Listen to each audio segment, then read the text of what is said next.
the hour. So in Houston, I'm John Herder. Wednesday, July 1st. Great to have you guys along for Learn from the Experts. It's a cross-industry network giving you a 30-minute dose of real-time, hard-to-get business intelligence, connecting you to new professionals and networks. So what's in it for you? If all goes well, our motto is your curiosity is sparked and new ideas come to light. And at the same time, you may have helped the other person solve a problem or reach an opportunity faster. Good morning, everybody. So before we start the roundtable, which is something new for us, I want to take a few seconds and circle back to some new information on the discussion topic we had in our last LFTE show. This is around office space discussion, rethinking people, office situations. What role does the office have to play in the future? So and that quickly led to kind of a wide range of recent rethinking and changes being experienced by you guys in terms of like things like virtual onboarding, challenges, virtual team building, developing, protecting company culture, and sort of the essential nature and necessity of human interaction and how to get the right amount of that or the right dose of that at the right times for you and your company. So wanted to bring Noah Kruger, who's on the line with us. He's a managing director for commercial real estate. And he was on listening to us and waving his hand, but his technology didn't work, but it is today. And he's back and being in the real estate business.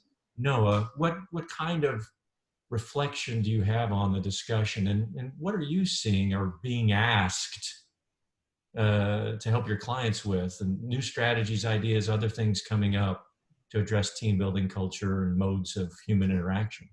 Sure. Thanks for having revisiting the topic, John. Appreciate it. The biggest things that we are helping clients with is really trying to figure out how their space needs to work for them in the future. There's obviously a big push for telecommuting. We kind of broke through that glass ceiling overnight once all of this kind of swept across the country. And so it's really just trying to figure out how to use their space effectively once people are comfortable getting back into the office. And so what we've done really is put together kind of a roadmap, a checklist for getting back to the office. We're trying to stay away from getting back to work because I think we'd all agree that everybody's still been working hard, if not harder than ever before. So it's really just a return to the physical space and trying to account for things like, obviously, accepting whatever is out of our control in terms of government policies or restrictions that are in place. A lot of surveys we've been doing lately with groups, and just really trying to figure out how to arrange the space so that it works. If it's every other desk, if it's kind of rethinking the conference room in terms of, instead of everyone sitting at a great big table, people having their own kind of table, and sitting, in more of like a hub and spoke type environment. If it's, so that's one new one that I saw recently that was interesting. So it's, answering those questions are really the biggest aspects that we're addressing right now. And trying to, kind of wade through this together, because this is, I think, pretty much all of our first pandemic to deal with. I'll let the group ask any questions, but one of the things that comes to my mind is that's sort of practical, but what about the different ways of using the space? I was reading something from the IBM CEO saying, well, no, we're not going to be using it the same way at all. We have to find the right timing. And Hogendom, Jeff, talked about AIG, I think it was, how they're changing shifts or going in. So are they coming back with any thoughts on how to manage like innovation in a different way? Is that what you were talking about when, or are you seeing that and having to interact with clients in that way? Interactions are very much virtual right now. There are some face-to-face type meetings. The tenants are, there's no one solution, one size fits all for this right now. It's really up to the clients or the tenants to understand how best they use the space and what their people are comfortable with. And I think that really history is going to look back on companies at how they treated their employees during this time, and if they forced them back into a tight work environment, that's not going to bode well for them long term. If it's groups that, if companies were kind of more responsive to survey data and that they put out on behalf of their employees together, that might be more helpful. Got it. Any questions for Noah on the office space of the future or interactions or things like that? Noah, do you have any recent question, Noah? Yeah, go ahead, Jeff. Have the recent spikes in Texas caused people to slow down their plans? It's caused me to slow down mine, that's for sure. Our office is still open. I was going into the office for a little bit, but there have been no mandates that we have to close the offices yet. So it's kind of as your level of comfort allows you to go back in. But I'm happy sitting here in my house. Yeah, so people it's, are again, it's very much person by person, case by case. Okay. Well, so Noah, do you have anything that you guys have put together based on the pandemic that you're sharing with some of your clients that you could share with us? Absolutely. I can post it to the LinkedIn chat, and somebody else had a question. Yeah, I have a question. Yeah. Yeah. Okay. Yeah. Yes. I'm very interested in real estate as a business. And this always just bugs me, this question. If you look at the I-10 is the biggest highway, I guess, in the world. And so when you look at the Houston on top, is a lot of real estate is what we use for roads. And then we have this future cars, mobility coming in, electrical cars, and maybe self-driving cars and all of that. So, and now this commercial real estate, you don't need offices. So does this mean what's going to happen in the future if the need for such real estate is getting less and less? Cities going to collect less property tax, affect the schools, offices. You see what I mean? The ripple effect, the economic ripple effect. Do you see any kind of a doomsday for this real estate? This just the beginning of it, what's happening right now? No roads, no office, then what do you need for Houston then? You see what I mean? I think that scenario is, we've been in office buildings since for 1,600 years, if you look back on the history of it. My guess is that, this one event is not, Hines is a great big developer here in Houston. They do stuff all over the world.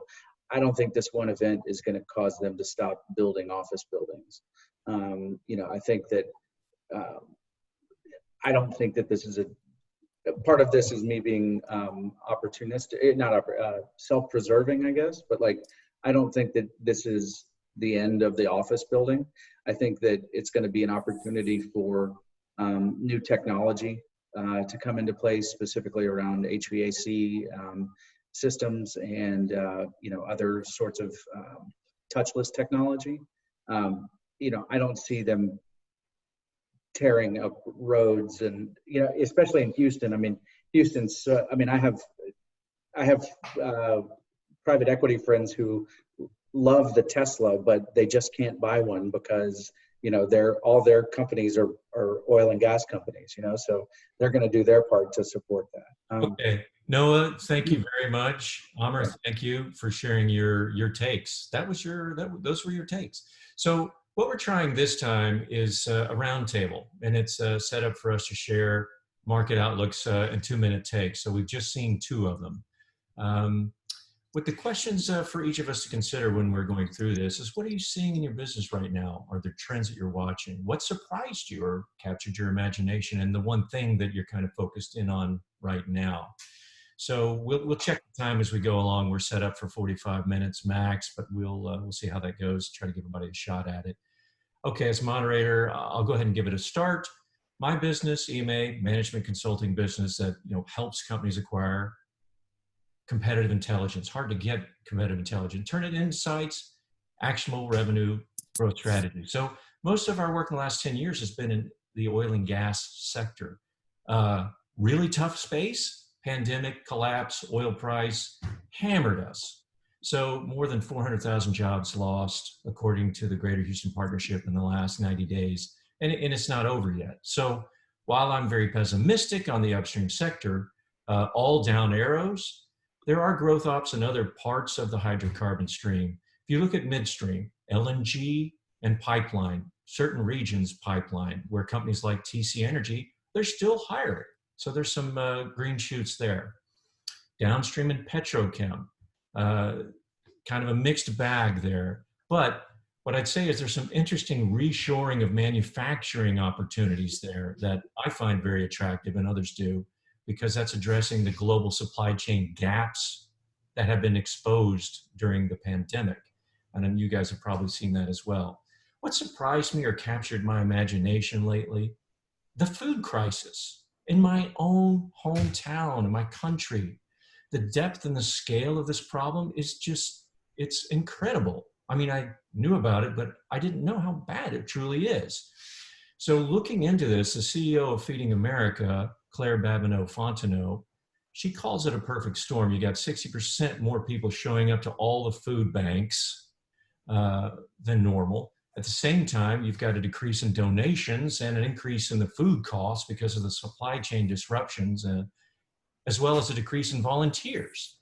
So, I mean, the US has 40 million people, or 12%, who are considered food insecure. And the Brookings Institute says that 1 in 5, 20% of American children are going hungry. That's just terrible. So the one thing that I'm focusing on this week is truly around networking with leaders in different market segments other than oil and gas to assess competitive positioning and revenue growth opportunities. I need white space, green space.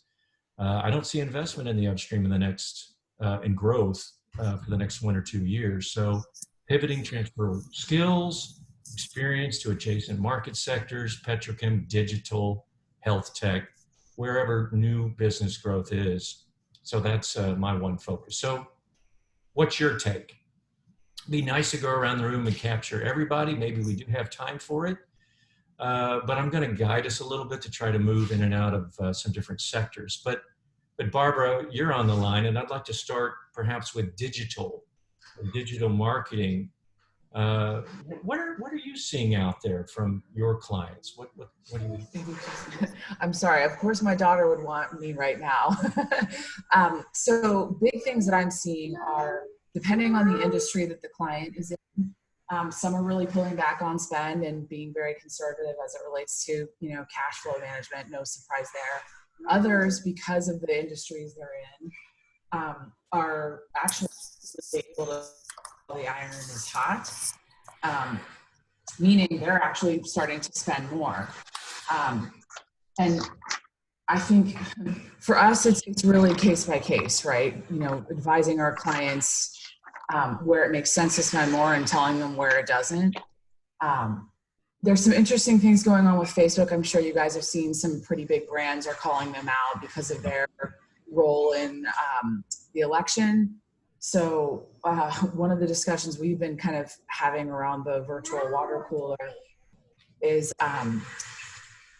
as certain big brands pull out of Facebook, is there an opportunity for smaller or mid-sized brands to kind of step forward and take up some of that real estate? And there's everything from the sort of moral ethical dilemma of that to the sort of more practical business side. But yeah, I think the other thing that from some clients is some were expecting better performance because of COVID, some businesses in the healthcare space, things like that. I mean, I've actually been surprised that it's been a bit flat. And my comment to them is, again, back to what I said about everybody's, I think, taking a very conservative, long-term view. So I'm sorry. Oh, man, you're my hero. You're on the beach managing your kid and your Oh man, COVID got me like, hey, hey, I'll so, just stop it there. My 2 minutes are up. got it, baby. So, Jack, I'm so glad you could join us. I wanted to switch to you. You're coming from private equity. Could you share a little bit from your perspective what you're seeing? Uh, Yeah, and I guess I turned my microphone and video on at the present time. So thanks, John. First of all, we started advising the clients that we have, which is mainly small to mid-sized oilfield services companies that we'll talk to them again in July. So our initial response in March was we'll talk in July. July is here, and we still don't have, I don't think, clear pathways or planning scenarios that can exist other than conserve your cash and maintain your business the best you can. I think an interesting thing for this group is I think we need to redefine what upstream is. Again, this is my third downturn. Every downturn has led to different innovation, but as energy companies now become renewable companies, different forms of energy, hydrogen generators, which isn't petroleum necessarily. right. I think we need to redefine what the upstream marketplace is. And the upstream marketplace to me, and what we're going to start talking about as we do hit bottom, is that going forward, upstream will include all types of energy, regardless of what you worked in the past, regardless if you're an oil field hand like I am, and many of us have been all our entire lives. You have to change with what the market throws at you. The market's thrown at us. There's three levels of the companies I find in the oil and gas space right now in upstream. There's those people who lost 20% of their business. There's those people who lost 60% of their business. And there's those people who lost 80 or 90% of their business. Right. And if you've lost somewhere between 60 and 80% of your current business, then you better start changing and go and finding some business. I'm gonna make a call out for a company probably not many of you know. The name of the company is called Loadmaster. They built land drilling rigs. And this week, they're delivering containers that sanitize shopping carts. Because containers that sanitize shopping carts are what is needed right now. So they don't know I'm calling them out. In fact, I'm only a friend of mine is business development there. And he did a LinkedIn advertisement on what they're doing. But that's the type of examples. Another example, John, again, if you haven't taken your upstream skilled workforce and reallocated them towards solar and or any other types of renewable projects that are available to you, then you're missing the beat, because that's the energy of the future. And unfortunately, this pandemic is going to move us in that direction more and more. Very interesting, Jack. Thank you. Redefining upstream, which just changed the word. We have some other energy folks on here, but I wanted to shift to something a little different. Hey, Tori, environmental services. Would you mind telling us a little bit about what you're seeing out there and what's on your agenda? So, for the most part, obviously I work for waste management, so we are thought of as just a trash company. But more and more, we're becoming more of a sustainable company that focuses on trying to improve the overall footprint of um, the earth by trying to have as much renewable resources as. So for us, there will always be trash to pick up, but we are in full support of trying to look at more sustainable options that will eventually produce less waste. So looking into different packaging and how you can package to be more sustainable going forward, and options that can reuse as much as possible. We are heavily involved with working with whole states, particularly states like California that have a lot of regulations that require a lot of reuse, a lot of recycle work, we work closely with them, and we're trying to introduce that more and more in different areas that we service. And then for us, we need to walk the walk as well. So we've purchased a bunch of CNG trucks, and now we're looking at RNG trucks to get renewable natural gas. And I'm on the sustainability team that looks at trying to reuse plastics as much as possible. We're looking at reusing plastics in all of the carts that we give to our consumers when they have to load their trash cans up. We're looking at using plastics in all of our uniforms. So I think the renewable space and the sustainability for the environment is going to be a huge piece going forward. And for the oil and gas industry, that's where your wind comes into play, and all the different aspects of the alternative fuels that I think are going to be much more prevalent going forward. Interesting. Anything that surprised you lately, just captured your imagination?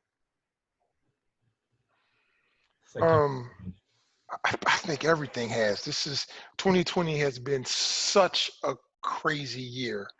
Um, I think the resiliency of a lot of the industries is really going to come to play over the next, I say, 12 months. I think everyone's kind of been hit across the bow right now with some things that were unforeseen.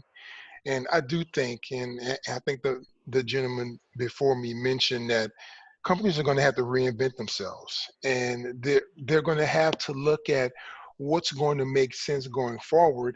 And I also think there's going to be a focus on the workforce. What's important to that workforce?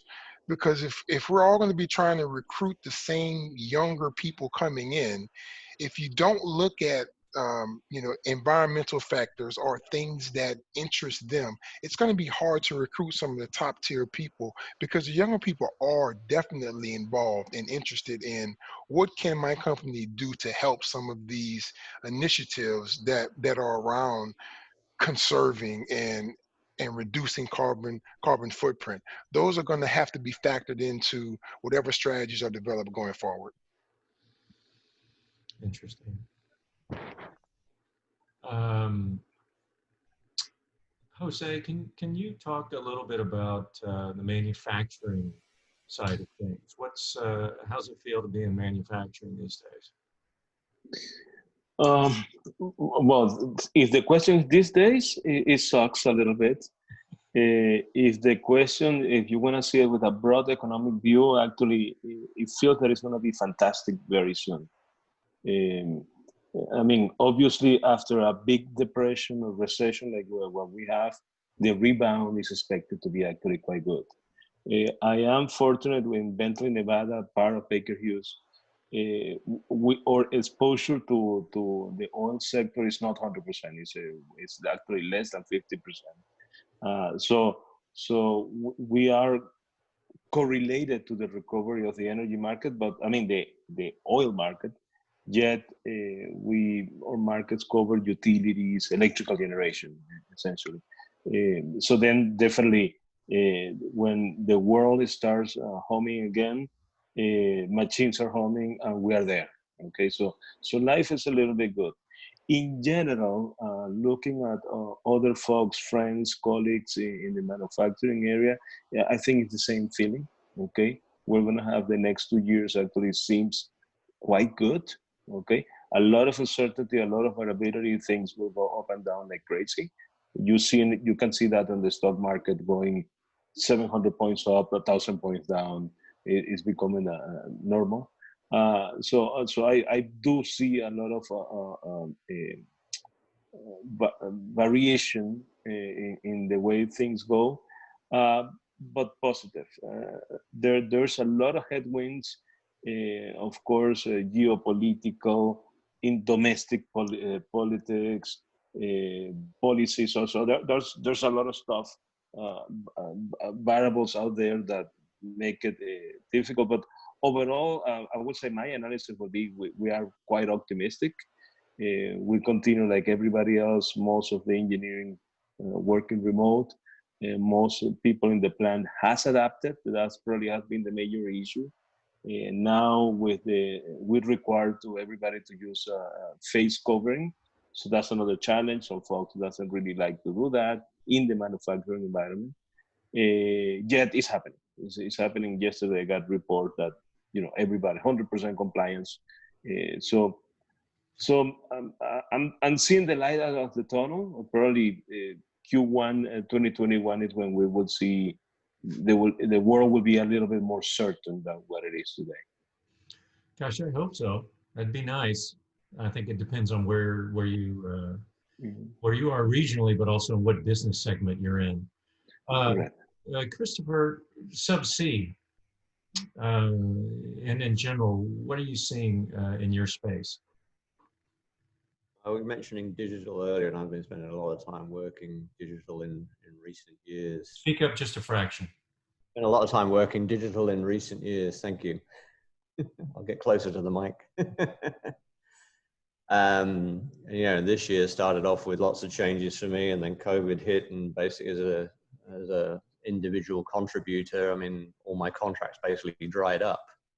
And a lot of the stuff I was doing was business development, and I believed in the company. So I've actually spent several months working for free. It's like I might as well be doing something that's doing nothing. And then in the past 2 weeks, I've decided to go in a completely different direction. I'm still doing subsea, still consulting, but now selling wine. Why the heck not? Maybe with workout weights at Academy, which has been the growth sector, you try and buy dumbbells at the moment, you can't get dumbbells.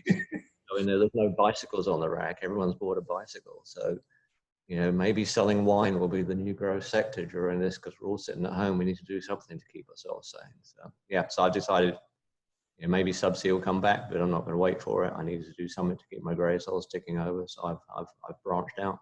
I understand that. I've got a lead for you, I think, on the wine thing. So let's follow up on that later. Yeah. And wine tastings have gone virtual. So I will ship you some wine. We'll do a Zoom meeting and you can drink some wine. So contact me if you'd like to buy some wine. We're now putting you on the SME network, and we'll have one of those sessions in the near future, ladies and gentlemen. That's excellent. So thanks for that, Christopher. So Mike, you've done a variety of things. Mike Haney, talk a little bit about what you're seeing and where your focus is today. I really appreciate that, John. And again, I want to thank you again for setting these things up. These are really great events. I've been doing a lot of energy consulting work over the last much of my career. Yeah. I've been very pleasantly surprised at how much of that can be done virtually. And this big project we just finished up here recently for a Canadian client. Right in the middle of it, the Canadian government says, okay, well, we're banning flights in and out of the US, so that pretty much shuts me off. So we did quite a lot of work, and I think very effectively with the client via Zoom and other tools. And so that's been, again, pleasantly surprising. I think that with this new reality happening, the possibilities are really endless with respect to different things we can do. I like the way Chris is thinking about wine, and another thing that I've been thinking about putting together is a alternative dispute resolution business especially for divorce mediation. That's something that really speaks to me in my heart, and so that's something that my wife and I are doing together. So again, with these tools, these things, it's a disruption for sure, but I would encourage everyone on this call, as I'm sure you already are, to think more broadly about what you're doing and how you bring value and the talents and gifts that you've been given and how to bring those to other folks. So very exciting times. Thanks, Mike. Who would like to go next? Meta, what about yourself? What are you up to these days? Thank you, John. So I work for a Transocean and upstream company, very upstream on the drilling side, and you probably heard some of it on the news, but most of companies like us are going through a layoff. Difficult. So right. It's difficult, and the morale is down on the team level too. So maybe I can talk a little bit about that. Everybody's talking about the business side. So we have been working from home since the beginning of March, and I think our company was very, very forward on that. They didn't drag their feet on not sending people. and which is quite shocking in the upstream business because these companies used to be very office oriented. Working from home was very limited in most of the times, and given the crowd working for these companies, it's usually higher age levels, right? But the change has been good. Many people are happy, especially we also had many young folks joining our company in the last few years, in the last 4 years. So those usually have kids and they had to keep the kids at home. So I think the change was taken as a good thing, working from home. Now it's unfortunate because we had also moved into a much bigger place. So the real estate side of it is kind of playing down on the companies that can be taken. But team morale is what I wanted to talk about. So we had discussed a little bit of this in the beginning. We have realized that we have teams within the company that has been able to really keep up the communications and interchange of information in between the team members, the collaboration between the same team members, and also interactively between the teams. I think we had the IT power within the company. Everybody is working through teams, the software teams, the virtual communication has been pretty good. But I have been part of other teams that you just don't have one or two people that will just flame up the conversation within a 9-10 people team itself. So we see that the kind of communication or working together with them is kind of breaking down. And we were thinking about why it might be the case. And it's not always the manager that would be making sure that everybody is still intact and working together. But it just depends on one or two people who would just throw out a conversation like, hey, what are you guys feeling this weekend, right? It starts the conversation, it goes for 10 minutes, and then somebody says, hey, you know, I have a problem like this in this project, and what do you think about that? So that kind of, that small talk. How are you managing that kind of thing? Say again, please. So yeah, you have these issues, but how are you managing that? Do you have some methods that you're using that will keep the morale going and not get distracted? I think we could keep it. I'm not on the HR side or on the management side, but from what I've seen, everybody was kind of still positive until we got the layoffs. That's what I would say, and that's been the big part of our company and many companies, I would say. Once you start having the layoffs, people are becoming a little more individualistic, and especially you still want to keep some of the people who are going to go because you want to transfer the projects, but it's very hard, and at that point it goes back into the manager in the team, not into the small people who would just keep up the conversation. So that's, I think HR seems to be a little bit out of the window in terms of day-to-day business, but they have been very involved on the management. I think they still have a big role on how they're gonna keep the managers proficient on what they're doing in terms of anything in the environment that you're experiencing in work or out of work that's kind of captured your imagination. Say again, please. I'm sorry. So anything beyond or within your work environment that's like really captured your imagination?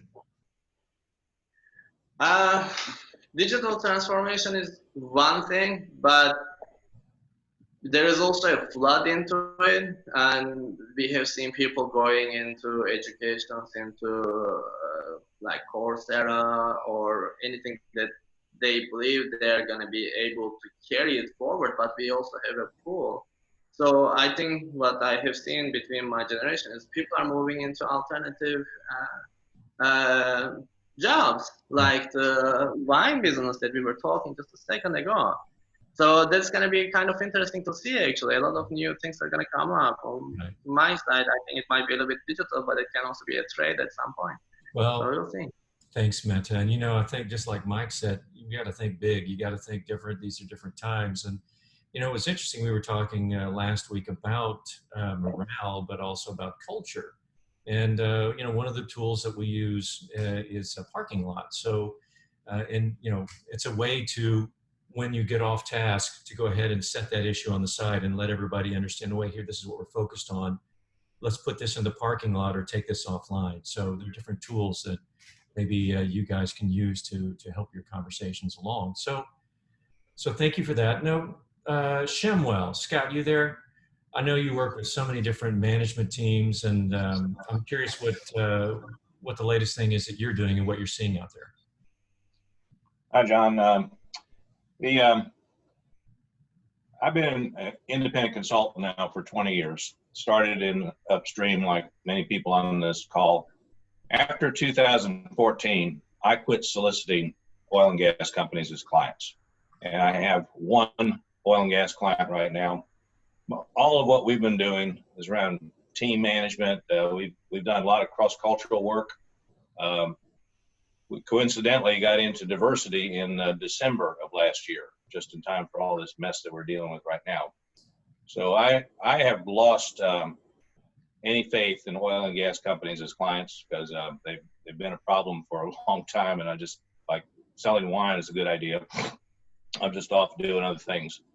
I've had trouble getting paid by oil and gas companies. Yes. I've had them redefine the scope of work after the project was done. Right. So basically, I'm out of that. Anything on the horizon that you're looking at, Scott, that you're dabbling in that you think is interesting and you want to share? Well, one of the things we've done, John, is like anybody that's a consultant, once you've defined a work process that's repeatable, and the only thing that changes is the data, that's software. And we now have 4 software products that have come out of projects that we've done over the years. One's a cross-cultural game, project simulation, got an operations management system, and a financial model. And each of those came out of some project that we did with an oil and gas company. But now we're offering those to the general. We only do B2B. We don't do any consumer, any retail, anything like that. But all those, and I see the future for consultancies has a big dose of software. Now, I'm not a programmer, but with the tools that are available these days, you don't need a program.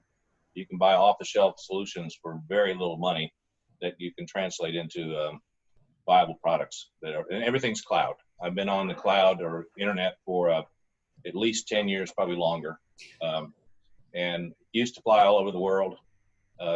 Don't do that anymore, obviously, today, but didn't do it the past few years because things like Zoom, and I used to use GoToMeeting when it first came out, made things a lot easier. So what's your one thing focus, if you will? The thing Team building. Say again? Team building. Online, we offer training workshops, this cross-cultural game solution. It's all about diverse teams, whether it's black, white, Asian, U.S., man, woman, pick one. All of us are in a diverse environment, and it has nothing to do with the current situation that we see in the streets of the cities. It's all about people are all different, but we have to work together. Interesting. Thanks for that. So. Thanks. Let's see, who else? Matt, what are you seeing in your environment? Thanks, John. Yes, I think we are from the disruption due to COVID in terms of operations. We are a young software company, global. So I think working remotely, working from home is something we've been used to even before COVID. So I think there was minimal disruption into that. To the operation side. On the business side, I think we're actually seeing a lot of positive sides for us, right? What we do is physics-based digital twins, and we're really seeing a lot of interest in primarily 2 areas. From the sort of traditional industries, if you like, and we work in upstream, we work in utilities, we work in downstream. Is really using digital that enables adapting to change, right? To different market drivers, different from a very technical point of view, right? Things like life extensions of existing facilities, things like taking an existing facility and sort of virtually converting it for a different operational regime to deal with with the different requirements that are coming from the market. All the way to taking what we have today in the industry to autonomous, more remote operations. So we see quite a lot of demand from that side. We also see, and we are divided, business-wise, sort of between Europe and Americas. We see a huge pull in particularly in Europe, but also in Americas, interestingly, from the wind industry, right? And this is, there's a very different design paradigm in the wind industry as compared to oil and gas. I think that the playing field is much more level in terms of operators, right? There's no advantage of having access to great reservoirs, right? The wind is open to everybody. So the operational excellence is really absolutely key for those operators, and this is where they look into digital a lot. Again, a little bit technical, but the systems are more fragmented. I think the industry is more fragmented. You have the generators and the bearings from one supplier with a very protected in terms of IP. You have the blades that are also from another supplier, again very protected in terms of IP, and you have to pull this all together. So this system engineering, digital engineering approach makes a huge difference.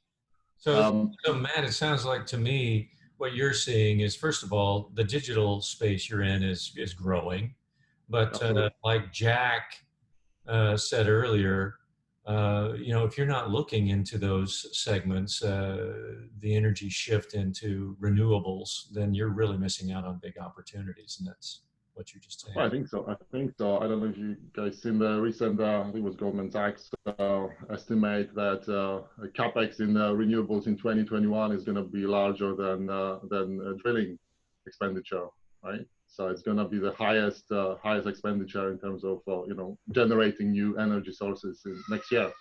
So Matt, any particular surprises that you're seeing out there? Something that's, whether it's business related or just that surprised you over the last several days, or you found interesting? Just something. Yeah. I think I would go back to to what Barbara was saying at the beginning. I think that digital marketing is a very interesting space to watch, I would say, right? I think everybody moved to digital like we all do right now. I think it's there's a lot of momentum at the moment, taking us from where we were, going to the offices and using digital as one of the tools, to a point where this is the only way we can communicate, right? And I think that's a really interesting space to watch. And who's going to be a winner? How to really do it well in digital is in digital marketing, digital sales is I think a huge question, and people that will figure that out will be really, really successful. Got it. Thanks. Well, believe it or not, folks, that's all the time we had planned today, but we can continue to take a few more takes, 2-minute takes here in a minute, but each of you will receive a 3-question survey from today's show. And we obviously want to make the show better. We need your feedback, so please take time to give us the feedback. And you know somebody, or is it you that have a particular challenge or topic that you'd like to bring to the group? Let me know.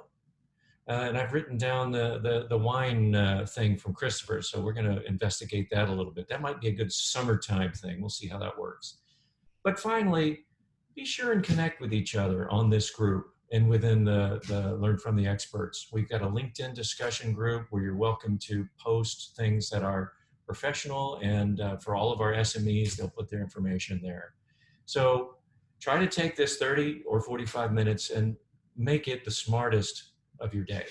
That's the end of the show, folks. So thank you very much, and everybody stay in touch. Thanks, John. Appreciate it. Thanks, John. Thank you. Have a great day.